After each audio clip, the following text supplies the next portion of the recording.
This is my electric scooter and she is in trouble.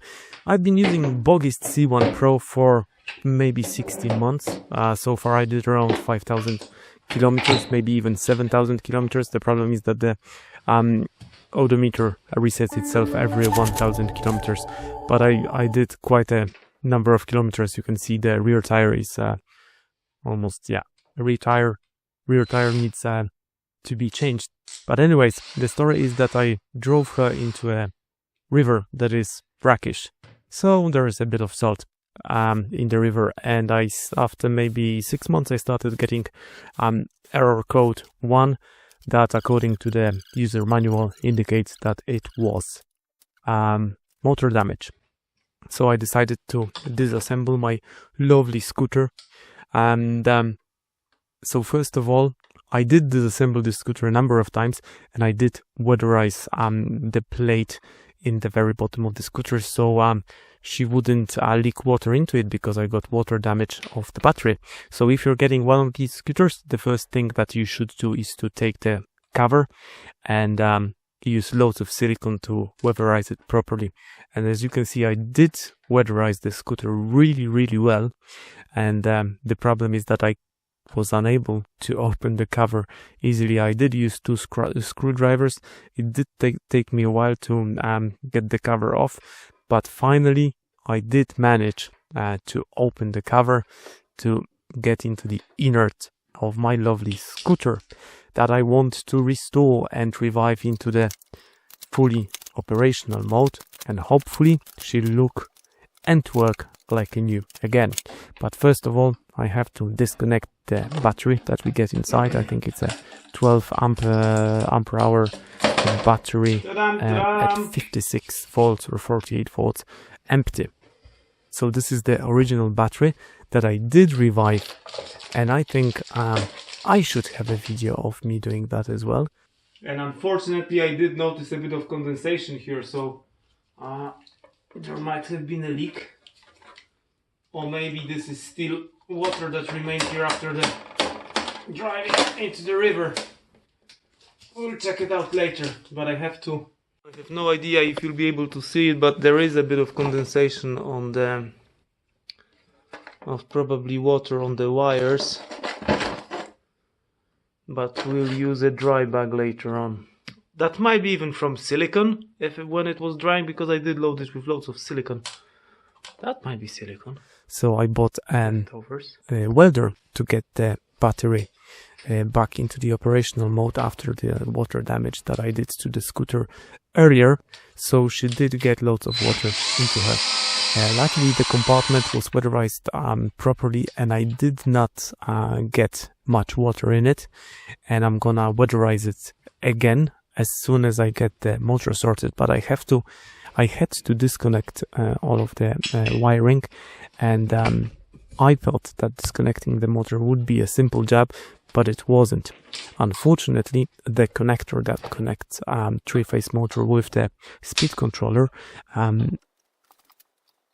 is too big to take it through the hole that is provided for the cable. As you can see here, you have to take 3 bolts, as far as I remember, and one close to the wheel on the right side of the scooter, and the other one in the front that is covered with the red sticker. That did take me a while to remove the red sticker. As you can see, I didn't lie. I did use lots of silicone to get the thing. But anyways, as soon as I got the sticker off, the problem was that I was unable to fit. Okay, and now the question is, will it fit through the hole or not? Because I would have to redo that. Oh no.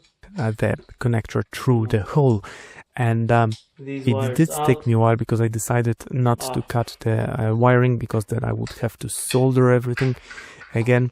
So I hoped that I will have to cut this connector. I would have been able to remove all of the pins from the socket.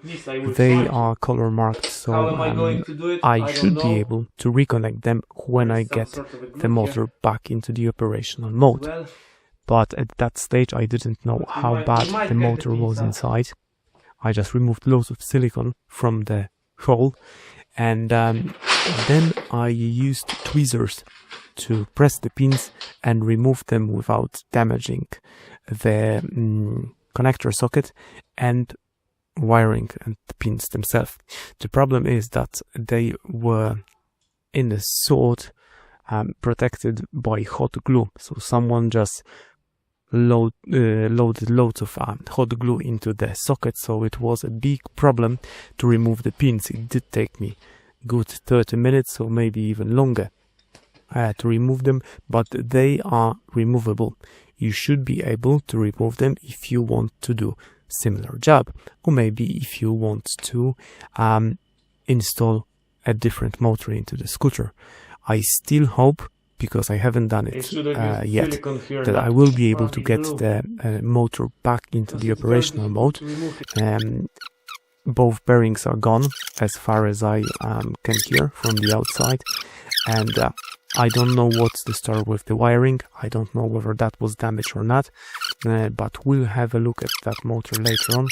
If there is no other option, I will buy another motor online, and hopefully my scooter will be back into the operational mode in a couple of days or probably weeks, because it is a big job and I live in a crash, so I can do it only during the weekends.